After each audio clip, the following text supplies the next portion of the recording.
Hey Harry Potter fans, we are going to continue reading from where we left off yesterday. Don't forget the questions for today's reading will be found in the description below. We're going to go ahead and get started. They had indeed been searching books for Flamel's name ever since Hagrid had let it slip, because how else were they going to find out what Snape was trying to steal? The trouble was, it was very hard to know where to begin, not knowing what Flamel might have done to get himself into a book. He wasn't in the great wizards of the 20th century, or notable magic names of our time. He was missing, too, from important modern magical discoveries and a study of recent developments in wizardry. And then, of course, there was the sheer size of the library, tens of thousands of books, thousands of shelves, and hundreds of narrow rows. Hermione took out a list of subjects and titles, and she decided to search while Ron strode off down a row of books and started pulling them off shelves at random. Harry wandered over to the restricted section. He had been wondering for a while if Flamel wasn't somewhere in there. Unfortunately, you needed a specially signed note from one of the teachers to look at any of the restricted books, and he knew he would never get one. These were the books containing powerful dark magic never taught at Hogwarts, and only read by older students studying advanced defense against the dark arts. "What are you looking for, boy?" "Nothing," said Harry. Madam Prince, the librarian, brandished a feather duster at him. "You better get out then. Go on!" Wishing he had been a bit quicker at thinking of some story, Harry left the library. He, Ron, and Hermione had already agreed that they better not ask Madam Prince where they could find Flamel. They were sure she'd be able to tell them, but they couldn't risk Snape hearing what they were up to. Harry waited outside the corridor to see if the other two had found anything, but he wasn't very hopeful.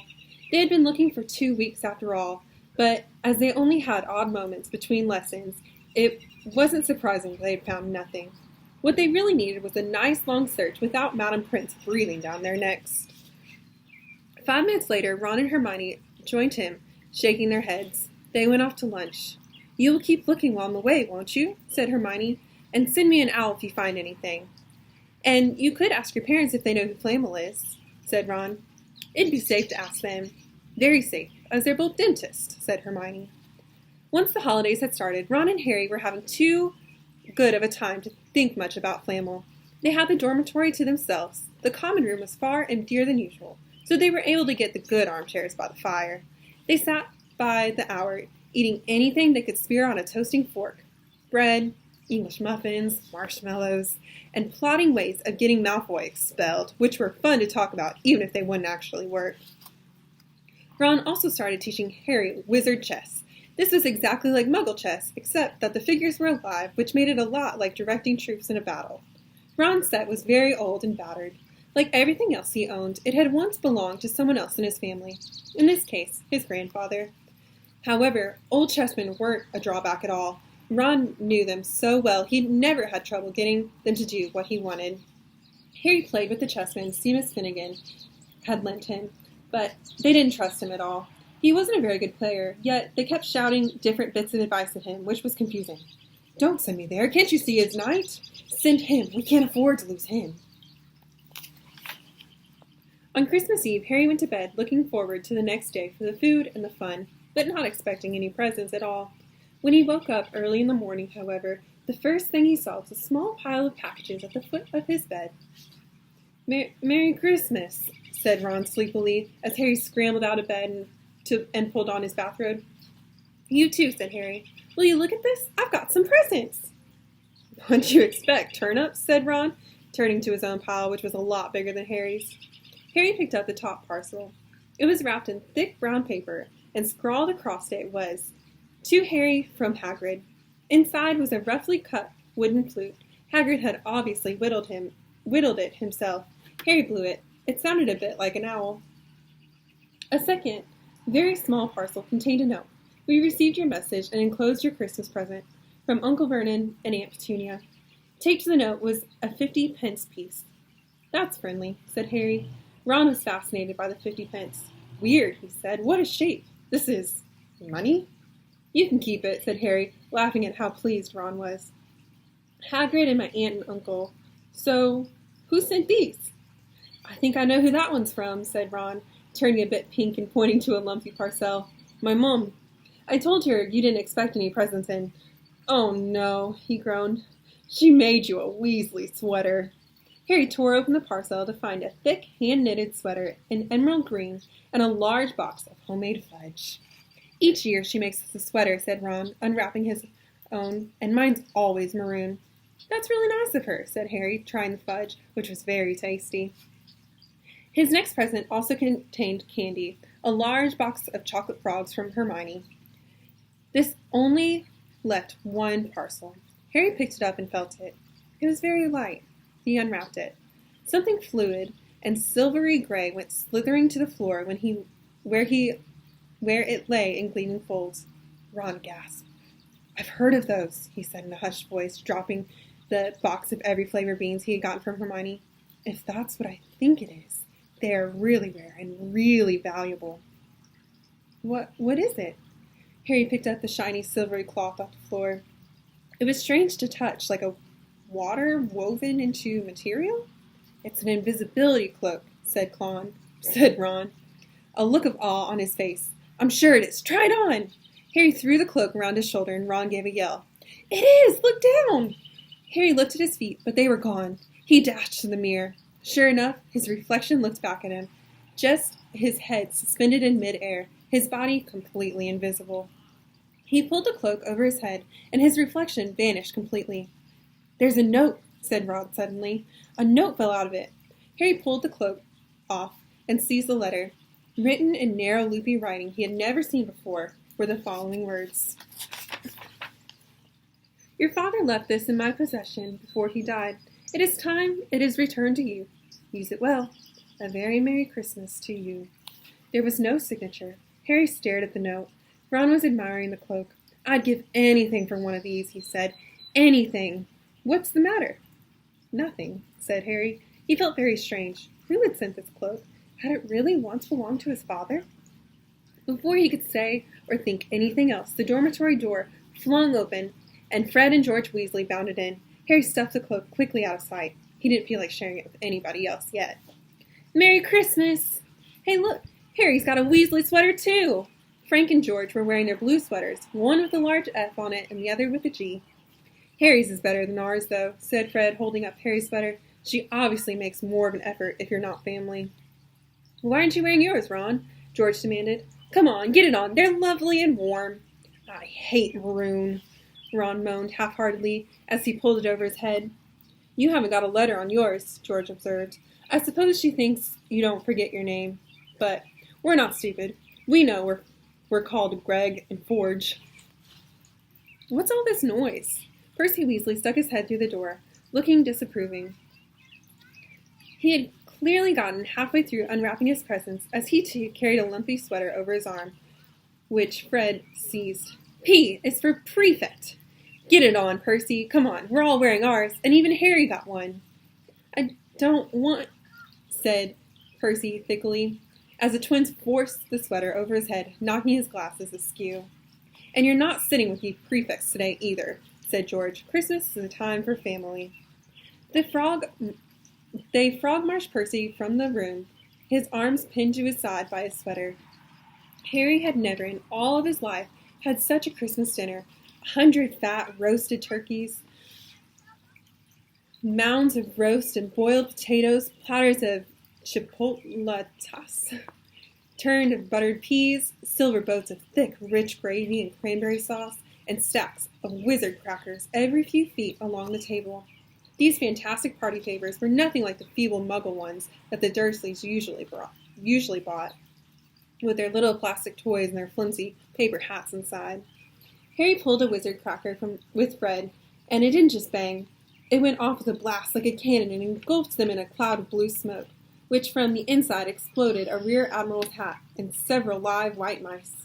Up at the high table, Dumbledore had swapped his pointed wizard hat for a flowered bonnet and was chuckling merrily at a joke Professor Flitwick had just read him. Flaming Christmas puddings followed the turkey. Percy nearly broke his teeth on the silver sickle embedded in his slice. Harry watched Hagrid getting redder and redder in the face as he called for more wine, finally kissing Professor McGonagall on the cheek, who, to Harry's amazement, giggled and blushed. Her top hat lopsided. When Harry finally left the table, he was laden down with a stack of things out of the crackers, including a pack of non-explodable luminous balloons, a grow-your-own-warts kit, and his own new wizard chess set. The white mice had disappeared, and Harry had a nasty feeling they were going to end up at Miss Norris's Christmas dinner. Harry and the Weasleys spent a happy afternoon having a furious snowball fight on the grounds.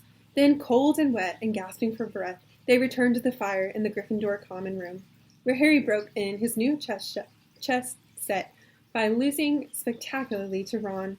He suspected he wouldn't have lost so badly if Percy hadn't tried to help him so much. After a meal of turkey sandwiches, crumples, trifle, and Christmas cake, everyone felt too full and sleepy to do much before bed, except sit and watch Percy chase Fred and George all around the Gryffindor Tower because they had stolen his prefect badge. It had been Harry's best Christmas day ever, yet something had been nagging at the back of his mind all day. Not until he climbed into bed was he free to think about it. The invisibility cloak, and whoever had sent it. Ron, full of turkey and cake, with nothing was serious to bother him, fell asleep almost as soon as he had drawn the curtains at his four-poster. Harry leaned over to the side of his own bed and pulled the cloak out from under it. His father's. This had been his father's. He let the material flow over his hands, smoother than silk, light as air. Use it well, the note had said. He had to try it, now. He slipped out of bed and wrapped the cloak around himself. Looking down at his legs, he only saw moonlight and shadows. It was a very funny feeling. Use it well. Suddenly, Harry felt wide awake. The whole of Hogwarts was open to him in this cloak. Excitement flooded through him as he stood there in the dark and silence. He could go anywhere in this thing, anywhere, and Flitch would never know. Ron grunted in his sleep. Should Harry wake him? Something held him back. His father's cloak. He felt it this time, the first time. He wanted to use it alone.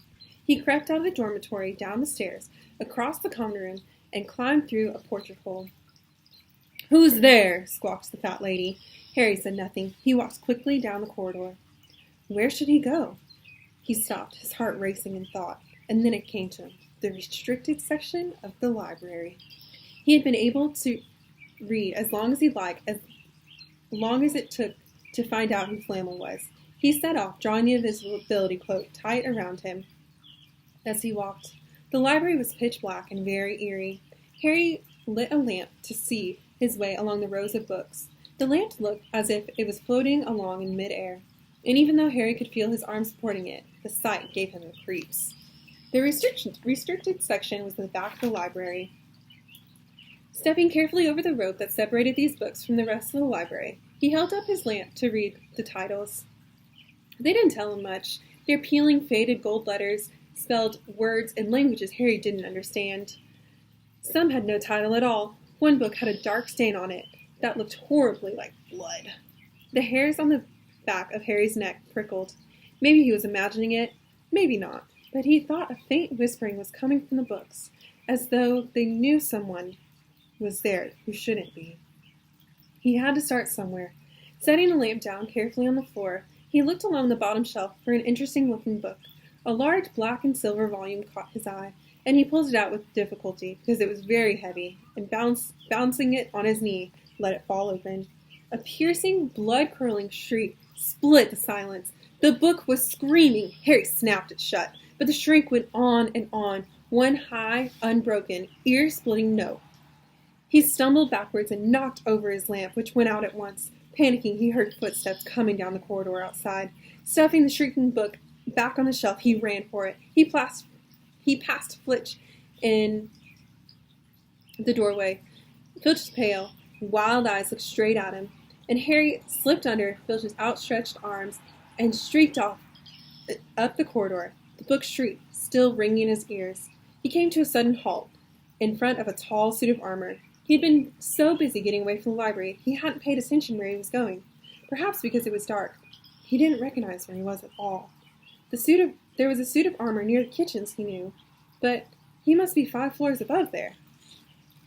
You asked me to come directly to you, Professor, if anyone was wandering around at night, and someone's been in the library.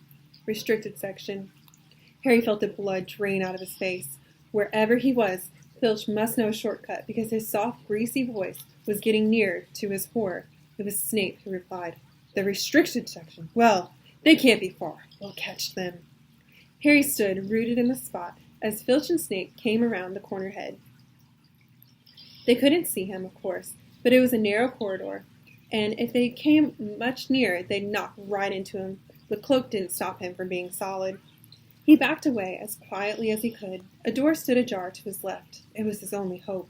He squeezed through it, holding his breath, trying not to move. And to his relief, he managed to get inside the room without their noticing anything.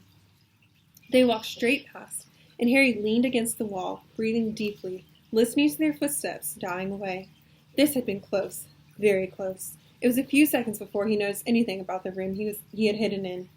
It looked like an unused classroom. The dark shapes of desks and chairs were piled against the walls, and there was an upturned waste paper basket. But propped against the wall facing him was something that didn't look as if it belonged there. Something that looked as if someone had just put it there to keep it out of the way. It was a magnificent mirror, as high as the ceiling with an ornate gold frame, standing on two clawed feet. There was an inscription carved around the top. Eristra eru, oat ub, carfu, oit on wushi. We will have to figure out what is important about that mirror tomorrow. Thanks for listening.